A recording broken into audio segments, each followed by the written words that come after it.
Let's read through this email. Hello, I'm trying to get a VPAT ACR done for this website I am working on. Which pages should get put through the VPAT process? For example, should the 404 page get added or not because it's just a static page? All right, so let's stop here and answer that question. You wouldn't include a 404 page unless you think it's going to be a part of the regular experience. So I wouldn't include a 404 page. The email continues. I see that you charge $100 to $250 per page. Can you tell me what goes into the higher cost per page? Well, let's first start with the $100 to $250. That's going to be more for the primary pages. When there are very simple pages or simple layouts, that's going to be less. That's going to fall between $25 and $100. So keep that in mind. If you have a very simple page, let's just say it's a privacy policy page, that would only be $25 if it's included in scope. So keep that in mind. And then what goes into the higher cost per page? Well, it's just the more interactive elements, the more unique content, the more we need to go through, the more that's going to cost. If you have a very simple page, a simple screen, there's not a lot of interactive elements, there's no dynamic content, then that's going to keep the cost lower. And then he writes dynamics content. So yes, if there's dynamic content, that will increase the cost. Also, just think about anywhere where a user is interacting, the more places to interact, the more that's going to increase the cost. Are similar templates grouped together? For example, the login page and create account have a form with inputs. Okay, so on the grouping, we're not grouping elements or content together. We're just taking it as it comes. To group it would actually it would bring disorganization to the process. So we don't group anything together, but we also take into account if a page, like let's just say you have the header and the footer of a website that are repeated over and over again.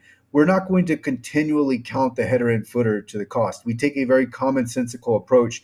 We're looking for unique content, unique elements, unique dynamic content. So we're not trying to charge you at every turn. We're not looking to just multiply. Let's say there are 20 pages. We don't just multiply 20 times 150 and come up with a quote.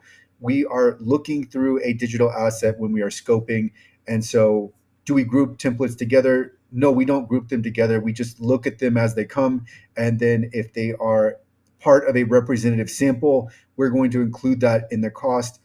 When it comes to templates, if something is duplicate or it's very similar to another template, we're very likely not going to include that unless there's unique content. So let's say there are two product pages where the product pages are basically the same, but one has, let's say, a video and a table. Let's say the table is for shoe size, and it's a way to measure, it's a way to gauge how big your shoe size should be.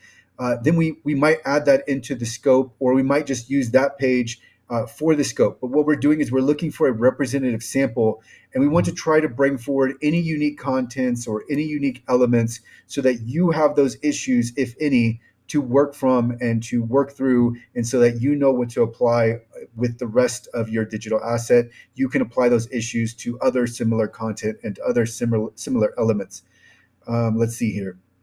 Last question. How long does it normally take without a rush? So our audits are usually 2 weeks. If you would like an ACR issued right along with the audit, then that's the same amount of time. We don't add on any additional time for that.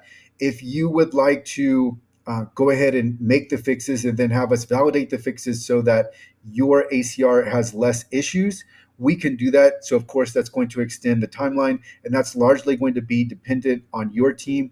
When your team tells us that you've made the fixes and you're ready for validation, we're usually going to have that validated within 5 days. So we are very quick with the turnarounds. So without a rush, just for the audit itself, you're likely looking at 2 weeks, unless you have a very expansive digital asset. If there are many different pages or screens, and we're talking about, let's say, over 30, at that point, you're likely going to fall within 3 weeks. So we'll say 3 weeks, and we always try to get it back to you sooner. 3 weeks is just our guaranteed delivery date, but that's the standard. If you want expedited service, we can also offer that. That is going to do it for this email. This is one in a series where we are looking at the emails that we receive at accessible.org, and I'm just going through and answering these questions. So I will include the playlist to this series. It's called the mail. It's going to be a mailbag series, and if you need help with a VPAT or ACR or just an audit, you can reach out to me at accessible.org. I will include a contact link in the description.